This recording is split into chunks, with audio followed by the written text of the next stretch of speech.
ದ್ವಿತೀಯ PUC ವಿದ್ಯಾರ್ಥಿಗಳೇ ಎಲ್ಲರಿಗೂ ಕೂಡ ಮತ್ತೊಮ್ಮೆ ನಮ್ಮ ಯೂಟ್ಯೂಬ್ ಚಾನಲ್ಗೆ ಸ್ವಾಗತವನ್ನು ಕೋರುತ್ತಿದ್ದೇನೆ. ನಾನು ನಿಮ್ಮ ಇಸ್ಲಾಂ ಸರ್.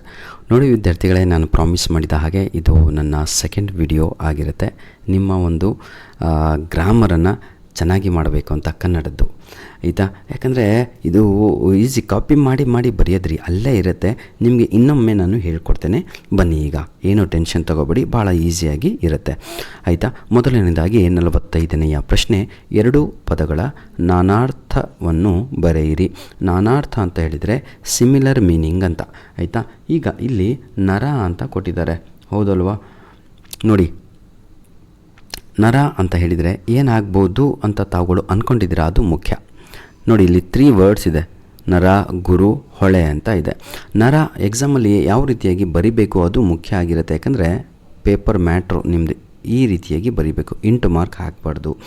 ನರ ಅಂತ ಬರ್ಕೊಂಡು ಈ ರೀತಿಯಾಗಿ ಬರೆದು, ನರ ಅಂದರೆ ನಿಮ್ಮ ದೇಹದಲ್ಲಿ ಓಡಾಡುತ್ತಿರುವ ನರಗಳು ಅಂತ ಕರಿತೀರಲ್ವ, ಅದನ್ನು ತಾವುಗಳು ರಕ್ತನಾಳ ಅಂತ ಬರೆಯೋದು. ರ ಬರೆದು ಕ ಬರೆದು ಅದಕ್ಕೆ ತಾ ಒತ್ತು ಕೊಡಬೇಕು.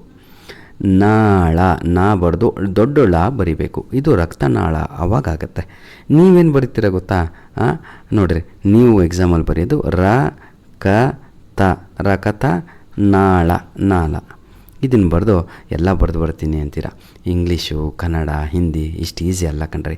ಸ್ವಲ್ಪ ಒತ್ತು ದೀರ್ಘ ಕಲಿಬೇಕು, ಇಲ್ಲಾಂದರೆ ಕಷ್ಟ ಆಗುತ್ತೆ, ಹೌದಲ್ವಾ? ಬನ್ನಿ ವಿದ್ಯಾರ್ಥಿಗಳೇ ಆಯಿತಾ. ನರ ಅಂದರೆ ಏನು? ಈಗ ಒಂದು ಮೀನಿಂಗ್ ನಮ್ಗೆ ಗೊತ್ತಾಯಿತು, ರಕ್ತನಾಳ ಅಂತ. ಕಾಪಿ ಅಲ್ವಾ, ನಮ್ಮ ದೇಹದಿಂದನೇ ಕಾಪಿ ಮಾಡಿ ಬರೆಯುವಂಥದ್ದು. ಈಗ ಇನ್ನೊಂದು ನಾವು ನೋಡೋಣ. ಇನ್ನೊಂದು ಏನಿದೆ? ನರ. ಇನ್ನೊಂದು ಏನು ಮೀನಿಂಗು ಅದು ಮುಖ್ಯ ಅಲ್ವಾ? ನರ ಅಂತ ಹೇಳಿದರೆ ನೋಡಿ, ಮನುಷ್ಯ ಕೂಡ ಹೌದು ಆಯಿತಾ, ಮನುಷ್ಯ ಅಂತ ಅದು ಬರೀರಿ. ನೆಕ್ಸ್ಟು ಸೆಕೆಂಡಿಗೆ ಹೋಗೋಣ, ಟೈಮ್ ಆಗುತ್ತೆ ಅಂತ. ಗುರು ಅಂತ ಇದೆ. ಗುರು ಅಂದರೆ ಯಾರು? ನಾನು ನಿಮಗೆ ಈಗ ಪಾಠ ಮಾಡ್ತಾಯಿದ್ದೀನಿ, ಹೌದಲ್ವ? ನಾನೊಬ್ಬ ಯಾರು? ಶಿಕ್ಷಕ ಅಂತ. ಎಕ್ಸಾಮಲ್ಲಿ ಗುರು ಅಂತ ಬರ್ಕೊಂಡು ಈ ರೀತಿ ಹಾಕಿಬಿಟ್ಟು ಆಯಿತಾ. ನೋಡಿ, ಶಿ ಬರಿಬೇಕು ಆಯಿತಾ, ಕಾ ಬರಿಬೇಕು, ಶಾವತ್ತು ಕೊಡಬೇಕು, ಕ ಬರಿಬೇಕು. ಇದು ಕರೆಕ್ಟಾಗಿ ಇರುವಂತಹ ಸ್ಪೆಲ್ಲಿಂಗು. ನೀವು ಇನ್ನೊಂದು ಸರ್ ಅಲ್ಲೇ ಟೀಚರೇ ಇರ್ತಾರಲ್ವ, ಅದನ್ನೇ ಶಿಕ್ಷಕ ಅಂತ ಬರೆದ್ರಿ. ಇನ್ನೊಂದು ಸ್ವಲ್ಪ ನಾಲೆಡ್ಜ್ ಇದ್ದರೆ ನಿಮಗೆ, ಆಕಾಶದ ಕಡೆಗೆ ತಾವುಗಳು ನೋಡ್ತಾ ಇದ್ದರೆ, ಗುರು ಅನ್ನುವಂಥದ್ದು ಒಂದು ಗ್ರಹದ ಹೆಸರು. ಗುರು ಅನ್ನೋದು ಏನು? ಒಂದು ಗ್ರಹದ ಹೆಸರು ಕೂಡ ಹೌದು. ಈ ರೀತಿಯಾಗಿ ಹಾಕ್ಬಿಟ್ಟು ಆಯಿತಾ, ಗ ಬರೆಯೋದು, ರಾವತ್ ಕೊಡೋದು, ಇದನ್ನು ರಾವತ್ ಅಂತೀವಿ. ಹಾ ಬರೆಯೋದು, ಇನ್ನೊಂದು ಹಾ ಬರೆಯೋದು, ಗ್ರಹದ ಹೇ ಬರೆಯೋದು, ಹೇ ಆಯಿತಾ. ಸ ರು ಈ ರೀತಿಯಾಗಿ ಬರೆಯೋದು. ಯಾಕೆ ಹೇಳ್ತಾ ಇದ್ದೀನಿ ಅಂದರೆ, ವಿದ್ಯಾರ್ಥಿಗಳು ಸೆಕೆಂಡ್ ಇಯರಲ್ಲಿ ಬರೀ ಕೋರ್ ಸಬ್ಜೆಕ್ಟಿಗೆ ಒತ್ತನ್ನು ಕೊಟ್ಟು ಲಾಸ್ಟಿಗೆ ಎಕ್ಸಾಮಲ್ಲಿ ಆಯಿತಾ ಎಲ್ಲ ಎಡವಟ್ಟು ಮಾಡಿಬಿಡ್ತೀರಾ ಆಯಿತಾ. ನೆಕ್ಸ್ಟು ಥರ್ಡ್ ಒನ್ ನೋಡೋಣ. ಈಗ ಹೊಳೆ ಅಂತ ಇದೆ. ಹೊಳೆ ಅಂತ ಇದೆ. ಹೊಳೆ ಅಂದ್ರೇನು ಹೇಳಿ ನೋಡೋಣ. ಅದು ಈಗ ನಿಮ್ಮಲ್ಲಿ ಏನು ಬರ್ತಾಯಿದೆ ಅಂದರೆ, ಏನಂತೀರ ತಾವುಗಳು, ಸಾಕೆರಡು ನನಗೆ ಅಂತ ಅಲ್ಲ ಕಣ್ರೋ. 2 ಪದಗಳ ನಾನಾರ್ಥಕ ಬರೇರಿ ಅಂತ ಕೊಟ್ಟಿದ್ದಾರೆ. ಯಾವುದೋ ಒಂದು ತಪ್ಪು ಬರೆದು ಬಿಟ್ರೆ 0 ಮಾರ್ಕ್ಸ್ ಬರುತ್ತೆ ಕಣ್ರಪ್ಪ. 3 ಬರೆದ್ರೆ ಏನು ಗಂಟು ಹೋಗುತ್ತೆ? ನಮ್ದು ಏನೂ ಹೋಗಲ್ಲ, ಅವ್ರದ್ದೇ ಪೇಪರು, ನಿಮ್ಮದು ಪೆನ್ ಅಷ್ಟೇ. ಹೊಳೆ ಅಂತ ಬರೆದು ಈ ರೀತಿಯಾಗಿ. ಹೊಳೆ ನೀವು ಬಸ್ಸಲ್ಲಿ ಹೋಗೋ ಸಮಯದಲ್ಲೆಲ್ಲ ನೋಡ್ತೀರಾ, ಅದನ್ನು ನದಿ ಅಂತ ಕರಿತೀವಿ, ಹೌದಲ್ವಾ? ಹೊಳೆ ಅಂದರೆ ಇನ್ನೊಂದು ಮೀನಿಂಗ್ ಏನು ಅಂತ ಹೇಳಿದರೆ ಶೈನ್ ಅಂತ, ಹೌದು. ಗಿಟಾರ್ ಪೆನ್ನು ಆಯಿತಾ, ಇದನ್ನು ಶೈನ್ ಅಂತ ಕನ್ನಡದಲ್ಲಿ ಪ್ರಾ ಬರೆದು ರಾವತ್ ಕೊಡಬೇಕು. ಕಾ ಅಂತ ಬರಿಬೇಕು. ಶೀ ಅಂತ ಬರಿಬೇಕು, ಹೌದಲ್ವಾ? ಆಮೇಲೆ ಸು ಅಂತ ಬರಿಬೇಕು. ನೋಡಿ, ಪ್ರಕಾಶಿಸು, ಇದು ಸರಿಯಾದ ಉತ್ತರ ವಿತ್ ಸ್ಪೆಲ್ಲಿಂಗು, ಹೌದಲ್ವಾ? ಬನ್ನಿ ವಿದ್ಯಾರ್ಥಿಗಳೇ, ಈಗ ಕ್ವಶನ್ ನಂಬರ್ 46 ನೋಡೋಣ. ಈ 2 ಪದಗಳ ಗುಣವಾಚಕಗಳನ್ನು ಗುರುತಿಸಿ ಅಥವಾ ಬರೆಯಿರಿ ಅಂತ ಇದೆ. ನಾನು ನಿಮಗೆ ಅವತ್ತಿನಿಂದನೂ ಹೇಳ್ಕೊಂಡು ನನ್ನ ಮೊದಲನೇ ವಿಡಿಯೋಯಿಂದ ಏನು, ಮೊದಲು ಇದನ್ನು 2 ಪಾರ್ಟಾಗಿ ಡಿವೈಡ್ ಮಾಡಬೇಕು. ಒಂದು ನೌನ್ ಬೇರೆ, ಅಬ್ಜೆಕ್ಟಿವ್ ಬೇರೆ ಆಗಬೇಕು ಇದರಲ್ಲಿ. ನೋಡಿ, ಗುಣವಾಚಕಗಳನ್ನು ಗುರುತಿಸಿ. ನೌನೆಲ್ಲ ಸಪ್ರೇಟ್ ಮಾಡಿಬಿಡೋಣ, ಅರ್ಥ ಆಗತ್ತೆ ರೀ ಎಲ್ಲರಿಗೂ ಕೂಡ. ಬನ್ನಿ ಈಗ ವಿದ್ಯಾರ್ಥಿಗಳೇ, ನೋಡಿ, ನಿದ್ದೆ ಅಂತ ಇದೆ. ಇದನ್ನು ಹುಸಿ ನಿದ್ದೆ, ಅಯ್ಯೋ ದಪ್ಪ ಆಯ್ತೇನ್ರೋ, ಇದನ್ನು ಒಂದು ಕೆಲಸ ಮಾಡೋಣ. ನೋಡಿ, ಹುಸಿ ನಿದ್ದೆ ಅಂತ ಇದೆ. ಇಲ್ಲಿ 2 ಸಪ್ರೇಟು. ಕಲಿ ಭೀಮ, ಇದನ್ನು 2 ಸಪ್ರೇಟ್ ಮಾಡೋಣ. ಬೆಳ್ಳಿ ಲೋಟ, ಇದನ್ನು 2 ಸಪ್ರೇಟ್ ಮಾಡೋಣ. ಬೆಳ್ಳಿ ಬೇರೆ, ಲೋಟ ಬೇರೆ. ಈಗ ಆನ್ಸರ್ ಯಾವುದು ಗೊತ್ತಾ? ಎಲ್ಲರಿಗೂ ಗೊತ್ತಾಗ್ಬಿಡ್ತು. ಯಾಕೆ ಗೊತ್ತಾ? ಡಿವೈಡ್ ಮಾಡ್ಕೊಂಡ್ರಲ್ವ. ಆನ್ಸರ್ ಯಾವುದು ಅಲ್ಲ ಕಣ್ರಿ. ಇಲ್ಲಿ ಹುಸಿ ಅಂತ ಆನ್ಸರ್, ಇಲ್ಲಿ ಕಲಿ ಅಂತ ಆನ್ಸರ್, ಇಲ್ಲಿ ಬೆಳ್ಳಿ ಅಂತ ಆನ್ಸರು.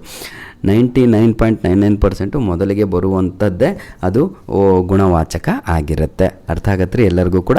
ನೋಡಿ, ಎಂತಹ ನಿದ್ದೆ, ಹುಸಿ ನಿದ್ದೆ.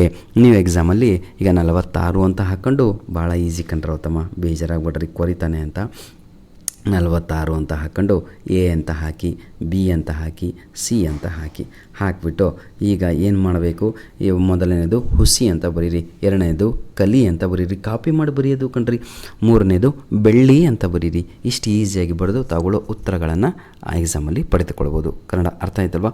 ಬನ್ನಿ ಈಗ 47ನೆಯ ಪ್ರಶ್ನೆಗೆ ನಾವು ಹೋಗೋಣ.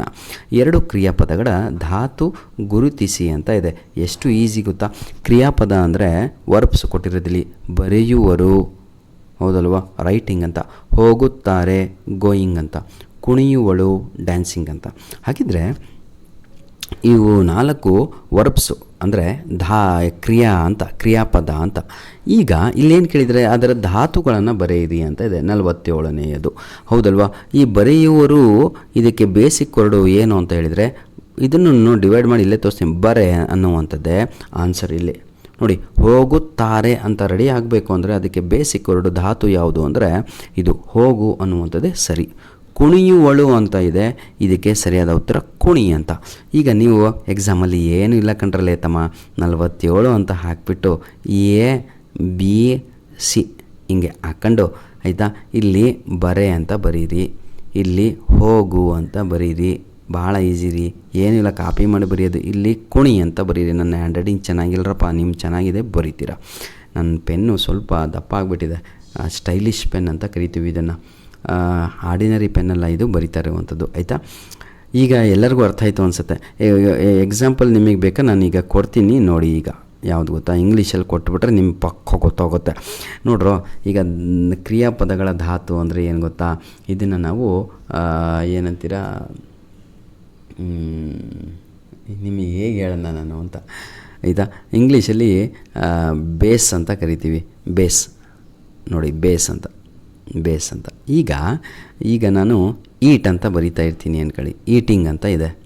ಈಟಿಂಗ್ ಅಂತ ಕೊಟ್ಟು ಇದರ ಬೇಸ್ ಫಾರ್ಮ್ ಯಾವುದು ಅಂತ ಕೇಳಿದರೆ ಇದಕ್ಕೆ ಸರಿಯಾದ ಬೇಸ್ ಫಾರ್ಮು ಟು ಈಟ್ ಅಂತ, ಇದು ಆನ್ಸರು.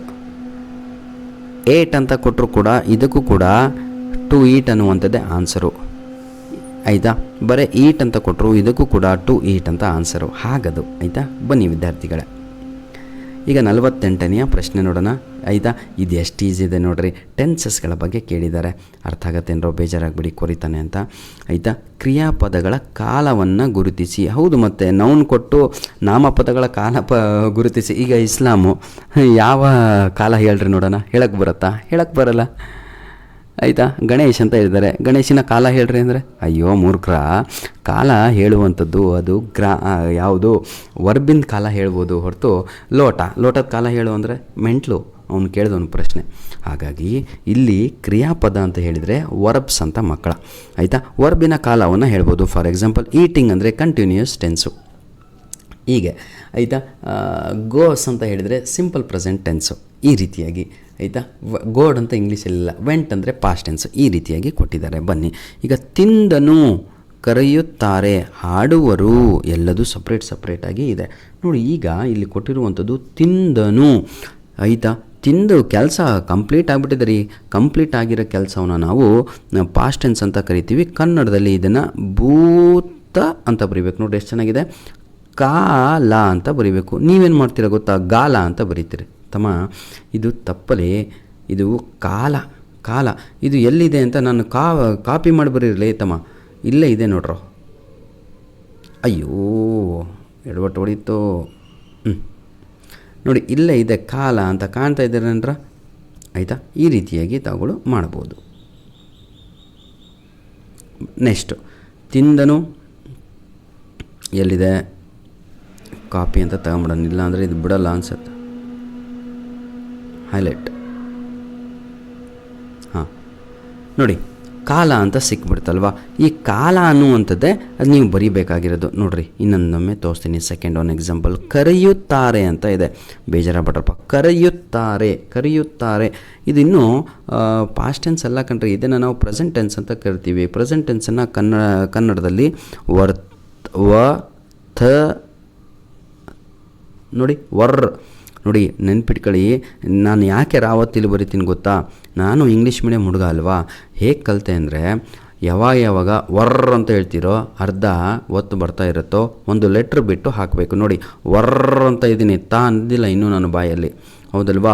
ಆ ತಾ ತಂದು ಇಲ್ಲಿ ಹಾಕಿಬಿಟ್ಟು ರಾವತ್ತು ಅಲ್ಲಿ ಬರಿಬೇಕು. ನೋಡಿ ವರ್ತಮಾನ ಕಾಲ ಅಂತ, ಮಾನ ಕಾಲ ಅನ್ನುವಂಥದ್ದು ಅಲ್ಲೇ ಇದೆ, ಅದನ್ನೇ ಸಿಂಗಲ್ ವರ್ಡ್ ಹಾಕಿ ಬರೆಯುವಂಥದ್ದು. ಧನ್ಯವಾದಗಳು ವಿದ್ಯಾರ್ಥಿಗಳೇ. ಬನ್ನಿ ಈಗ ಮೂರನೇದು ನೋಡೋಣ. ಹಾಡುವರು ಅಂತ ಇದೆ. ಹಾಡುವರು ಹಾಡಿಲ್ಲ, ಡಿಸೈಡ್ ಮಾಡಿದ್ದಾರೆ ಅಷ್ಟೇ. ಇದು ನಾವು ಫ್ಯೂಚರ್ ಟೆನ್ಸ್ ಅಂತ ಕರಿತೀವಿ. ಹಾಡುವರಿಗೆ ನೀವು ಭವಿಷ್ಯತ್ ಕಾಲ ಅಂತ ಬರಿಬೇಕು. ಆಯಿತಾ? ವಿಡಿಯೋ ಲೆಂತಿ ಆಗುತ್ತೆ ಮತ್ತು ನಾನು ಬರ್ಕೊಂತ ಕುಂತ್ರೆ ವಿದ್ಯಾರ್ಥಿಗಳೇ. ಬನ್ನಿ ಈಗ 49ನೇ ಪ್ರಶ್ನೆ, 49 ಕ್ವಶನನ್ನು ನೋಡೋಣ. 2ರ ತದ್ಭವ ರೂಪ ತಿಳಿಸಿ ಅಂತ ಇದೆ. ಭಾಳ ಈಸಿ, ಇದನ್ನು ಗಟ್ಟಿ ಹೊಡೆಯೋದು ಅಂತ ಅವತ್ತೇ ಹೇಳಿದ್ದೀನಿ. ಶಿರ, ಯೋಗಿ, ಆಕಾಶ, ಭಾಳ ಈಸಿ.